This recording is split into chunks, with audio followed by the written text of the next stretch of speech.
Welcome, and follow me is a CUBOT X30, and today I will show you how to insert SIM and SD card into the device.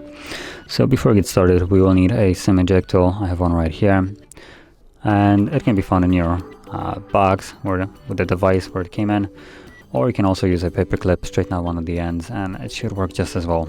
So from there, once you have that, you can pop out the tray. It is located on the upper left side of the device. There you go. From here you can take it out and you have space for one SIM card and one SD card. So place them accordingly. There we go. Make sure that they're laying flush on the tray, and then while holding it securely, insert it back into the device. There we go. And we should see a, there we go, pin for the SIM card. So I'm gonna insert that.